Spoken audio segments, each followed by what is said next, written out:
ఈ ఉదయకాలంలో దేవునికి మహిమ కలుగును గాక. దేవుని వాగ్దానం చూస్తున్న దేవుని బిడ్డలందరికీ కూడా వందనాలు. ఈ ఉదయకాలం మనం దేవుని వాగ్దానం చూద్దాం. చూడండి, కీర్తనలు 23వ అధ్యాయము 4వ వచనం. కీర్తన 23, 4వ వచనం. గాఢంధకారపు లోయలలో నేను సంచరించినను ఏ పనికి భయపడను, నువ్వు నాకు తోడై ఉందువు. దేవునికి మహిమ కలుగును గాక. మనము గాఢంధకారపు లోయలలో సంచరించిన యాపాయం ఎద్దకు రాదు అంటున్నాడు. నీకు తోడై ఉందును, యాపాయం నీకు రాదు, నీకు తోడై ఉందును అంటున్నాడు. గొప్ప దేవుడు, మనకు తోడై ఉన్న దేవుడు, శక్తిమంతుడు, అపాయము రాకుండా తప్పించే దేవుడు. ఏ తెగుని గుడారం సమీపించదు అన్నాడు.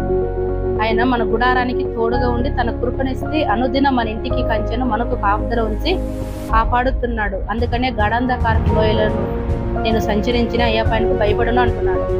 అందుకని నువ్వు నాకు తోడై ఉందువు అంటున్నాడు ఇక్కడ. అందుకనక మన ప్రభువైన యేసుక్రీస్తు మనకి ఎక్కడ పోయినా తన తోడుగా వస్తున్నాడు, కాపాడుతున్నాడు, కంచెగా ఉంటున్న గొప్ప దేవుడు మన యేసయ్య. అందుకనక ఈ ఉదయకాలం మీరందరూ కూడా మనకు తోడై ఉన్న దేవుడు శక్తివంతుడని మనందరం కూడా ప్రార్థన చేసి దేవుని వాగ్దానం చూస్తూ ప్రతిరోజు ముందు కొనసాగుతాం. ప్రేమ కలిగిన యేసయ్య, కృపగల తండ్రి, సర్వశక్తిమంతుడా, సర్వాధికారం కలిగిన దేవా, నీ నామాన్ని బట్టి స్తుతిస్తున్నాం. గాఢంధకారపు లోయలలో నేను సంచరించిన ఏ పైన భయపడను, నువ్వు నాకు తోడై ఉండు అని సెలవిస్తున్నాడు తండ్రి దావీదు.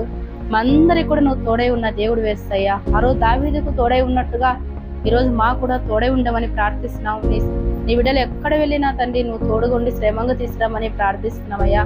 నీ మహిమ పొందుకో. ప్రతి ఒక్కరు అవసరం తక్కువ తీసి ఎందరైతే గాఢంధకారపు లోయలో సంచరిస్తున్నారో ఈ అపాయానికి భయపడవద్దు, నేను తోడై ఉన్నాను ప్రతి ఒక్కరితో నువ్వు మాట్లాడేస్తాయ్యా.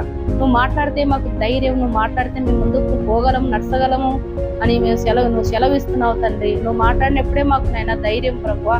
ప్రతి ఒక్కరిని నా అవసరాలు అక్కర్లు తీసి ప్రతి ఒక్కరిని బలపరిచి నీ హస్తంతో పట్టుకొని ముందుకు నడిపించమని మా రక్షకుడైన యేసు నామములో ప్రార్థించి వేడుకుంటున్నాం తండ్రి.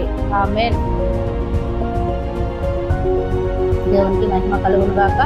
ఈ ఉదయకాలం మనకు ఎక్కడ వెళ్ళినా తన తోడుగా వస్తున్న దేవుడు తన దూతను పంపిస్తే మన పక్కన ఉండి ఆయన కాపాడుతున్నాడు గనక ఈరోజు వాగ్దానం చూస్తూ మనందరం కూడా ముందుకు పోదాం. అందరికీ మా వందనాలు.